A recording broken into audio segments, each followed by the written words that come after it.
Olá, pessoal. Eu sou a professora Sônia e nós vamos trabalhar, né, a disciplina, o curso aqui de redação, certo? E eu falo um pouquinho de mim, mas bem rapidamente, porque o importante é o nosso conteúdo, né? Trabalho com redação há algum tempo, né, com correção, banca de correção, e vou passar nesse curso para vocês, né, algumas informações que eu considero assim, né, básicas, fundamentais para que você faça, né, uma boa prova, um bom vestibular, né, um bom concurso público, certo? Então tentei selecionar aí ao máximo aquilo que realmente vai fazer muita diferença no momento de você escrever o texto, certo? Então, vamos lá. Vou colocar, geralmente eu coloco uma frase, tá? Para vocês, porque você vai perceber que essa frase você pode utilizar depois na citação, que é uma forma de você fundamentar a sua argumentação e tudo mais. Então, essas frases aqui, tá? Anota aí numa caderneta, né? Lá no final do caderno. Aí você pode falar, posso, né? Dar um print? Você pode até dar o print, mas à medida que você copia, você vai memorizando, certo? Então, aqui, uma frase para a gente começar, né? A boa educação é moeda de ouro, em toda parte tem valor. Então, uma citação aí, uma frase do Padre Vieira, certo? E aí você pode falar assim, nossa, e se no momento eu não me lembrar de quem é essa frase, né? Não me lembro que é do Padre Vieira, né? Um pensador, tá? E coloca entre aspas, tudo bonitinho, né? Por quê? A citação, se você simplesmente coloca lá, essa frase aqui, né? A boa educação é moeda de ouro, tá? É você que falou e pronto. Agora, a partir do momento que você informa que é Padre Vieira, você colocou entre aspas, né? Então, isso é um argumento de autoridade, tá? Nós vamos estudar em uma das aulas aí a questão do argumento de autoridade, certo? E se eu parafrasear, se eu passar para as minhas palavras, como que fica? Sem problema, tá? Você pode fazer isso também, mas toda vez que você informar o autor, a fonte, na argumentação, quanto mais você informa a fonte, mais confiança eu, enquanto leitora, tá, vou ter no seu texto, ok? Bem, então, vocês devem estar curiosos, né? O que eu vou aprender nesse curso aí, né? O que eu vou aprender de dissertação? Selecionei esse conteúdo aqui para vocês, certo? Então, olha lá, tá? Nós vamos partir da explicação de texto. O que é um texto dissertativo? O que é o texto só expositivo, texto dissertativo argumentativo, né? Como que funciona isso lá na leitura do Enem, né? De comandos para o concurso público e tudo mais, tá? Vamos passar pela paragrafação, tipos de parágrafos, né? E eu sempre falo assim, a pessoa que sabe escrever bem um parágrafo, tá? Ela sabe desenvolver um texto em 15, em 20 linhas, em 30 linhas, um texto inteiro, certo? Então, essa importância ali da paragrafação, os tipos de parágrafo, né? E também o corretor, ele consegue perceber que o aluno faz muito tempo que não escreve, está muito tempo sem escrever, justamente pela qualidade do parágrafo dele. Então, às vezes é aquele parágrafo, né? Sem pontuação, ou vai colocando vírgula e vai esticando, fica um parágrafo de 5, 6 linhas com um ponto final, quer dizer, está escrito em um único período, né? O que eu estou mostrando para o corretor, né? Não soube usar conectivos, não soube articular as ideias, né? Pegar a ideia anterior, articular com a seguinte. Então, o parágrafo, ele acaba revelando muito do meu texto, tá? Então, por isso que nós vamos ter 2 aulas aí a respeito de paragrafação, tá? Depois vamos passar lá, né, pela organização da dissertação, e vocês vão perceber desde a primeira aula, né, a minha insistência em explicar para vocês uma estrutura por enumeração. Por quê por enumeração, né?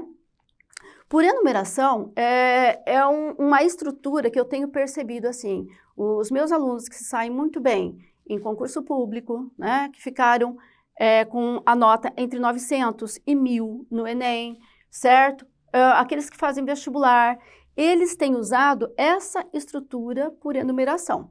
Então, não é assim algo que eu acho que funcione, tá? Não, eu constato nos textos dos meus alunos, posso pegar, né, dos anos anteriores e tudo mais e mostrar para vocês, olha, né, utilizaram essa estrutura e ela funciona, certo? Então, a estrutura por enumeração, né? Vamos estudar também a questão da diferença. O que é título? O que é tese? O que é tema? Quando eu uso título? Quando eu não uso? Né? Como que eu elaboro um título? Como que eu elaboro uma tese? E, né, depois vamos passar lá pela questão dos tipos de introdução, que é uma dúvida muito frequente de vocês, né? Às vezes, no presencial, eu percebo os alunos, né? Professor, como é que eu começo, hein? Fala uma frase aí, fala o começo que daí eu termino, daí eu vou embora, né? Então, vamos ver várias possibilidades, tá? De introdução aí para vocês elaborarem esse texto. E é muito interessante, né, nessa aula de tipos de introdução, que eu vou explicar para você como que você pode adquirir um estilo, certo? Como que é essa questão de adquirir o estilo? Então, eu vou explicar lá depois direitinho, né? Mas basicamente é assim, você começa lendo bons textos dissertativos, certo? Pega lá bons textos, se você vai prestar concurso público, né? Pega provas anteriores, quem tirou uma boa nota, né? Vai prestar Enem, pega provas que o aluno tirou acima de 900, e aí você vai ler, vai olhar essa estrutura. Inclusive, eu recomendo, copie, tá? Copie esse texto para você mentalizar, gravar essa estrutura de texto bem escrito. Tá, então eu sempre falo assim, que à medida que você copia, você vai pegando o jeitão, tá? Daqui a pouco você já criou o seu estilo. Ah, eu vou começar mencionando uma série, né? Então, a minha introdução vai ser sempre a partir de uma série, ou um verso de uma música, ou citação. Eu sou muito bom nisso, né? Inclusive tem aplicativo, né, gente? De citação para você fazer na sua dissertação, tá? Então, às vezes o aluno fala assim, ah, meu estilo vai ser assim. Não só, daí ele já cria um estilo, não só na introdução, como também no texto todo. Ele marca, né, começando lá com um filme, uma série, um livro, um trechinho, ele desenvolve a tese dele, a argumentação, e no momento de fechar, ele retoma aquela frase, aquele autor, aquele escritor que ele mencionou no início. Então, isso que eu falo, que é você criar um estilo próprio, certo? Aí eu sempre enfatizo para os alunos o seguinte, você faz curso de redação para aprender a técnica, certo? Então, quando você chega lá no vestibular ou no concurso, no momento da prova, não é o momento de você ficar lá pensando, ah, como que eu vou começar, né? Como que eu vou fazer o primeiro argumento? Como que eu vou fazer? Não, você tem que chegar lá com o seu texto estruturado, certo? Em termos de estrutura do texto, tá? É claro que vai depender da temática, como que você, né, vai desenvolver os argumentos e tudo mais, mas a estrutura, quem faz curso de redação tem que chegar com a estrutura pronta, ok? Certo, então vou mostrar para vocês, né, esses tipos de introdução. Depois, nós também vamos estudar a questão dos procedimentos argumentativos, e aí vou explicar para vocês, né? Inclusive, se você pegar planilha de correção de concurso, planilha de correção do Enem, vestibulares, tá? Você vai verificar que eles pedem fundamentação. O que é isso, fundamentar, né, em uma dissertação? É eu comprovar, certo? A minha argumentação. Então, eu posso comprovar a minha argumentação com dado estatístico, eu posso comprovar a minha argumentação, né, com a citação, tá? Um exemplo, né, uma ilustração, certo? Então, nós vamos estudar tudo isso aqui, né, nos procedimentos argumentativos, ok?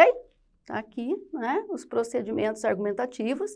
E depois também nós vamos enfatizar a questão de causa e consequência. Então, por que enfatizar, né, causa e consequência? Porque quando eu trabalho a questão de causa e consequência, certo? Tem muita temática que, por exemplo, vamos pegar aí Enem 2015, né? A questão da violência contra a mulher, a persistência da violência contra a mulher no Brasil, tá? Eu consigo pensar no problema, que é a causa, certo? E o que ocorre em função disso? Que seria a consequência. Então, eu consigo desenvolver uma argumentação pensando só nessa questão de causa e consequência. Claro, né, que eu vou fazer a introdução, depois elaboro causa em um parágrafo, consequência no outro, e vou colocar, no caso, né, de Enem, eu coloco uma proposta de intervenção. Em concurso público e outras, né, outras formas que você vai usar a dissertação, não tem necessidade de colocar proposta de intervenção, você pode simplesmente fechar ali em 3, 4 linhas a sua conclusão, certo? Mas é um tipo de argumentação assim que funciona muito bem, tá? Vamos trabalhar também, né, a questão dos operadores argumentativos, conectivos, né, elementos de coesão.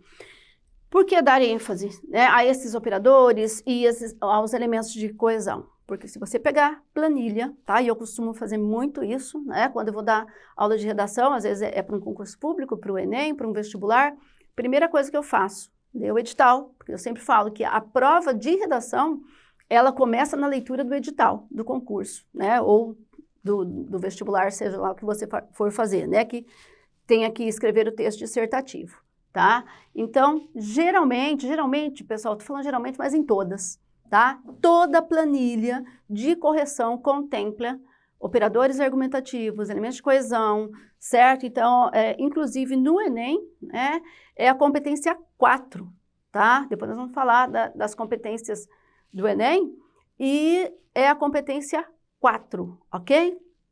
Certo? Então, nós vamos estudar, né, os conectivos, operadores argumentativos e tudo mais.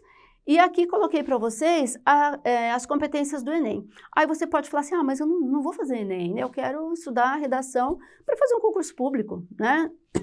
Não tem problema. Eu sempre friso o seguinte, tá? Quando você aprende a fazer uma dissertação para o Enem, você está pronto, certo? Para fazer a dissertação em qualquer lugar. Ok? Então, é a mais completa, tá? Eu já li o material do corretor, já estudei muito o material do corretor do Enem, né? É a mais completa. O que pode acontecer é que se você for fazer um concurso público, é claro que você vai olhar a questão da banca, né? E você vai perceber lá, essa banca, ela gosta que a conclusão seja mais elaborada, ou é curtinha, 3, 4 linhas, né? Então, eu vou explicar todas as competências, inclusive, né, a competência 5 do Enem, que é a mais elaborada, tá? E aí você vai ter, né, essa opção, certo? Você pode seguir a mesma estrutura e quando chega, né, na conclusão, que é a competência 5, você vai adaptar para a sua banca, certo? Bem, depois os tipos de conclusão dessa dissertação, né? Como que eu posso concluir uma dissertação? Então, não é só colocando proposta de intervenção? Não, tem várias maneiras para eu concluir, né, a minha dissertação, certo? Fechamos essa parte de dissertação e no final do curso, né, eu coloquei aí, achei necessário colocar a questão do resumo, resposta interpretativa e resposta argumentativa. Por quê? Primeiro que qualquer curso superior que você vá fazer, né, você vai precisar aprender a fazer resumo, certo? Na vida acadêmica e por aí vai. E pode cair no concurso público? Pode, né? Pode mudar o edital e colocar lá não só a dissertação como resumo, ou faça um resumo, né? É claro que eles sempre avisam no edital, né, pessoal? Tá, e por que eu coloquei resposta interpretativa e resposta argumentativa, certo? Porque, às vezes, pede lá, né, uma questão discursiva, ou num vestibular pede um comentário crítico, certo? Então, tudo está em torno, tá, dessas duas aqui. Depois eu vou explicar tudo direitinho, deixar ela para o final, porque daí fica muito fácil. Depois que você aprendeu todo esse conteúdo aqui, tá? Vai ficar muito fácil entender resposta interpretativa e argumentativa, ok? Bem, então vamos lá para a nossa dissertação.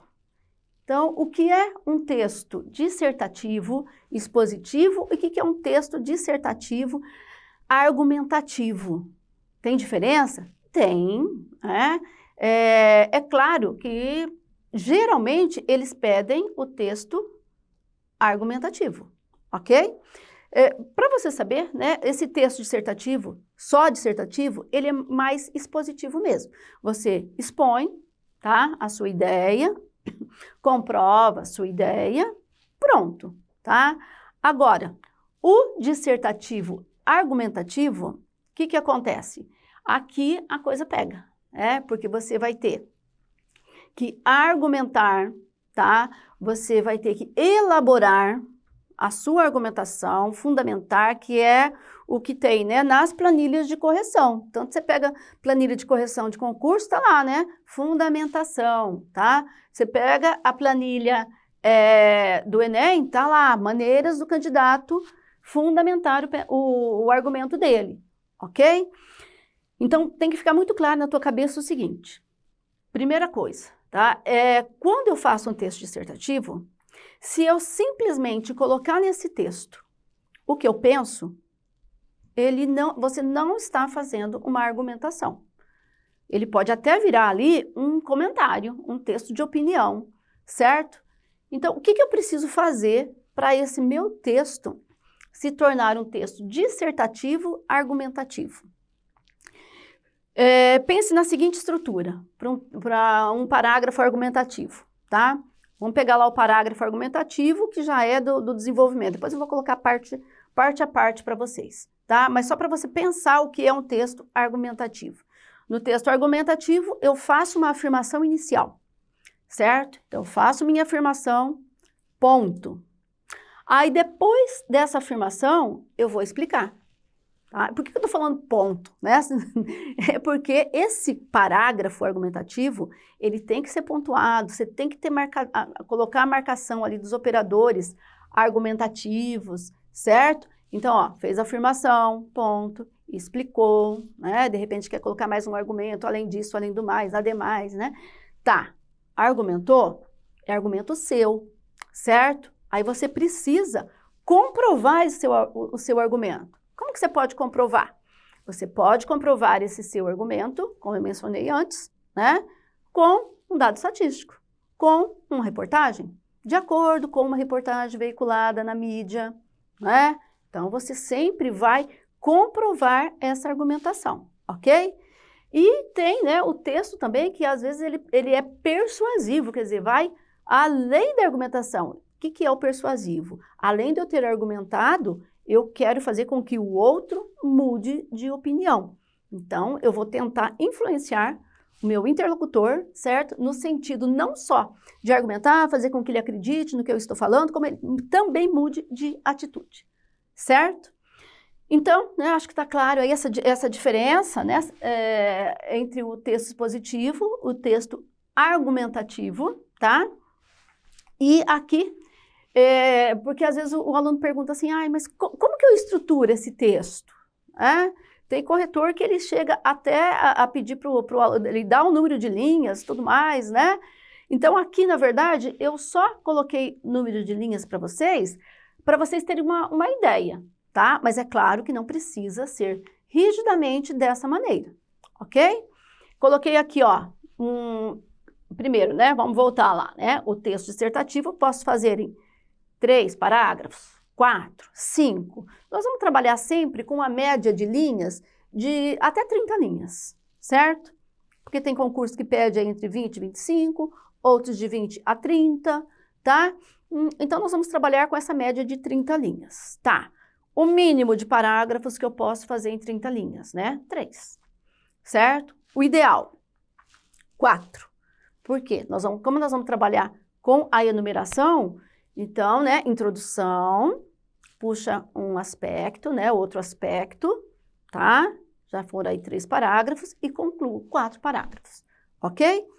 É claro que para o corretor, tá, quando eu bato o olho num texto, que esteticamente ele está organizado, já é um convite para a leitura, entendem? Então, por exemplo, né, se você distribui esse texto dessa maneira, ó, umas 5 linhas na introdução no máximo, tá? Máximo 5 linhas na introdução. Uns 2 parágrafos, vou colocar 2, né? Se quiserem colocar 3 também de argumentação, sem problema, tá? Esses parágrafos de desenvolvimento, né? Entre 6 e 7 linhas. E no momento de fechar, 4, 5 linhas ali para concluir. Claro que a exceção a essa estrutura é o Enem, certo? Então, depois, quando nós chegarmos lá na competência 5 do Enem, eu vou mostrar para vocês que o Enem, né, ele tem uma estrutura bem diferenciada na conclusão, certo? Então, a estrutura do Enem aqui é aquela uma que você vai colocar a proposta de intervenção. Então, essa proposta de intervenção, cada ano, tá? Ela está mais elaborada. Então, se eu pegar uma redação nota 1000 lá, como eu tenho aluno que fez nota 1000 lá em 2009, então eu falo assim, aquele aluno de 2009, ele não tiraria 1000 hoje. Por quê? Porque, né, a planilha de correção foi, claro, né, ela é modificada, né, todo ano a banca se reúne, os coordenadores, né, alteram algumas coisas e tudo mais, certo? Então, se eu pego hoje, a conclusão do Enem tem, às vezes, 10, 12 linhas, tá? Fica até desproporcional em relação ao restante do texto, né? Mas posso fazer isso, né?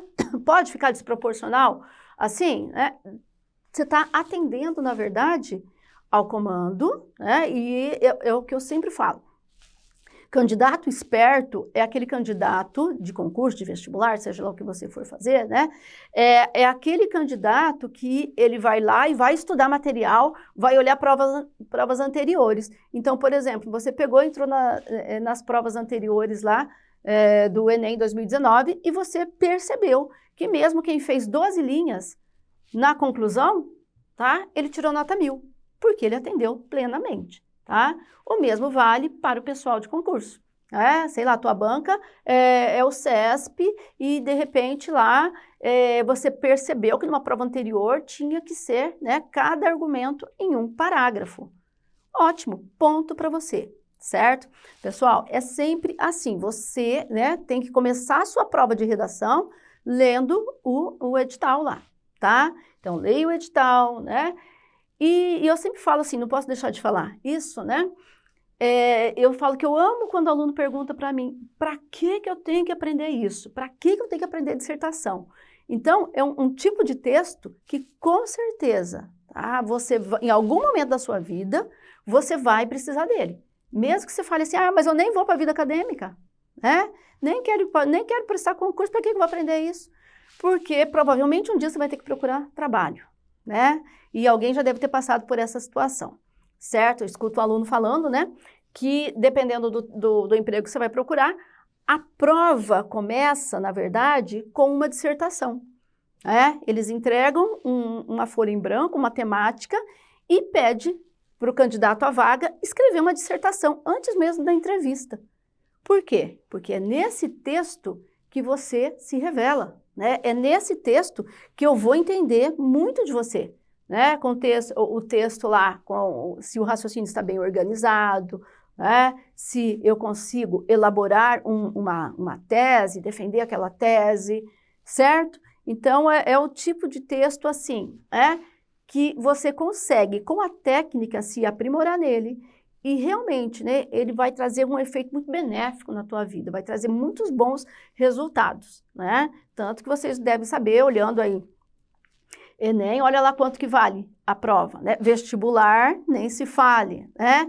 Concurso, então, tem concurso que de 100 pontos, a redação está valendo 40 pontos, vale 30 pontos, certo? Aí eu penso, desses dias eu estava olhando o edital de um concurso e eu fui somando, né, as questões objetivas, eu falei, gente, olha quantas questões que o candidato tem que acertar, né, para fazer o mesmo, o que corresponde ali, né, ao total de pontos da redação, tá? E a redação é algo assim, né, que eu estou falando para vocês. Seguiu a técnica? Segue a técnica, se atualiza, leia, porque você tem que ter também o que escrever nessa redação, certo? Então, conseguiu seguir essa linha de raciocínio, o resultado vem, tá? Bem, ainda, né, falando nessa questão aí da estrutura, eu peguei o tema que falei para vocês agora há pouco, tá? A persistência da violência contra a mulher na sociedade brasileira. Vai ter um momento que nós vamos falar de tema, tese, como eu disse para vocês, mas hoje é especificamente a estrutura desse texto aqui. Então, vamos dar uma olhada? Foi aqui, né, em 2015 não, na verdade foi quando algumas alunas, né, tiraram nota 1000 lá em 2012, tá? Aquele Enem que era sobre a questão da migração, né? Para o Brasil no século XXI. E foi ali que eu comecei a perceber como que qualquer corretor, ele valoriza, tá? A enumeração, quando você coloca os dois aspectos no início e depois retoma ao longo do texto, ok? Bom, vale a pena ler esse texto aqui e depois eu vou apontar, certo? Como que eles foram recuperados ao longo dele. Então, vamos lá? Olha lá. A persistência da violência contra a mulher na sociedade brasileira é um problema muito presente. Isso deve ser enfrentado uma vez que muitas mulheres sofrem diariamente com esta questão. Nesse sentido, dois aspectos fazem-se relevantes, tá? O legado histórico-cultural e o que é previsto por lei, certo? Então, mencionou lá, né, o legado histórico-cultural e o que é previsto por lei. Depois, no decorrer do texto, vocês vão prestar atenção e vão perceber que esses dois aspectos serão recuperados, tá? E nessa sequência. Então, olha lá, primeiro aspecto. Segundo a história, a mulher sempre foi vista como inferior e submissa ao homem. Prova disso é o fato de que delas poderem exercer direitos políticos, ingressarem no mercado de trabalho e escolherem suas próprias roupas muito tempo depois do gênero oposto. Esse cenário, juntamente aos inúmeros casos de violência contra as mulheres, corroboram a ideia de que elas são vítimas de um legado histórico-cultural. Neste interim, a cultura machista foi a que prevaleceu ao longo dos anos e enraizou-se na sociedade contemporânea, mesmo de forma implícita à primeira vista. Então, olha lá, né, coloca a questão da violência contra a mulher, que persiste ainda nos dias de hoje, na sociedade brasileira, e mencionou dois aspectos. O histórico, então, se você pegar esse primeiro parágrafo aqui de desenvolvimento, tá? Tudo o que eu li está em torno da questão histórica, certo? E depois, o que a pessoa colocou, né? Que o outro aspecto é a questão da lei, tá? Então, vem o outro aspecto, o outro argumento que a pessoa defende. Conforme previsto pela Constituição brasileira, todos são iguais perante a lei, independente de cor, raça e gênero, sendo a isonomia salarial aquela que prevê o mesmo salário para os que desempenham a mesma função, também garantida por lei. No entanto, o que se observa em diversas partes do país é a gritante diferença entre os salários de homens e mulheres, principalmente se esta for negra. Esse fato causa extrema decepção e constrangimento a elas, as quais sentem-se inseguras e sem ter a quem recorrer. Desse modo, medidas fazem-se necessárias para solucionar a problemática. Então, olha lá, o que eu falei para vocês, né? A pessoa mencionou dois aspectos. Primeiro, a questão histórica, tá? No primeiro argumento. E segundo, a questão da lei. Então, quando eu leio aqui esse segundo parágrafo, certo? As palavras aqui, tudo está em torno dessa questão, né? Ó, Constituição, lei, né? Tudo em torno da questão da lei, ok? E fechou, tá? Ó, apresentou dois argumentos. Como é que ela retoma, né? Diante dos argumentos supracitados, é dever do Estado proteger as mulheres da violência física ou moral, criando, como, né? Criando leis mais rígidas e punições mais severas para aqueles que cometem agressões contra as mulheres. Ponto, né? Ó, agora vai fechar, né? Some-se a isso investimentos em educação, valorizando e capacitando os professores, no intuito de formar cidadãos mais comprometidos com o bem-estar de todos, tá? É claro que essa conclusão, como eu falei para vocês, se fosse, né, numa redação de 2019, que foi a última edição do Enem, aqui está faltando vários elementos, de acordo com a competência 5, de acordo com o manual do candidato, ok? Mas, assim, em termos de estrutura, posso fazer uma estrutura dessa para um concurso público? Uau, se você conseguir treinar nessa estrutura, perfeito. E aqui, ó, aqui está um exemplo, pessoal, tá? Para quem está algum tempo sem escrever, né? Pegue um texto desse aqui e copie, certo? Mas copia assim, copia percebendo, né? A pontuação, os elementos de coesão, certo? A própria questão gramatical, eu ainda vejo como a melhor maneira de se aprender gramática, né, aplicar a boa gramática ao texto é com a leitura de bons textos, certo? Então, aqui, tá? É a estrutura perfeita, fica a dica aí. Bem, eu dividi aqui para vocês, né, para vocês olharem aí. Olha lá, né, o passo a passo dessa redação, tá? Então, o primeiro parágrafo, a introdução, olha lá, com os dois aspectos. Depois, aqui, o segundo parágrafo do primeiro argumento, tá? Ó, a parte histórica. Aqui, o segundo argumento, que é a questão da lei, né? Falando da Constituição brasileira. E, né, o encerramento, tá? A conclusão aí, ok? Então, ela fica desse jeito aqui, essa redação. Olha lá, né? A introdução por enumeração. Depois, o desenvolvimento, 4 parágrafos, né? É bom lembrar isso, ó, 4 parágrafos, a introdução por enumeração. Primeiro parágrafo de desenvolvimento, tá? A questão histórica. Segundo parágrafo de desenvolvimento, a questão da lei e a conclusão. Pronto, tem um texto, né? De aproximadamente aí 27 linhas, né? Acredito que fica em torno de 27 linhas, 28 linhas, muito bem escrito, ok? Bem, aí, né? Na nossa próxima aula, nós vamos voltar a essa questão da estrutura, né, para ver se vocês realmente aprenderam, né, a questão da estrutura. Vou passar para vocês também, né, algumas dicas e ainda ensinar como que você pode fundamentar a sua argumentação utilizando informações do texto de apoio, né? Como assim? Posso utilizar texto de apoio? Pode! Fica de olho aí nas próximas aulas que você vai aprender tudinho. Até mais!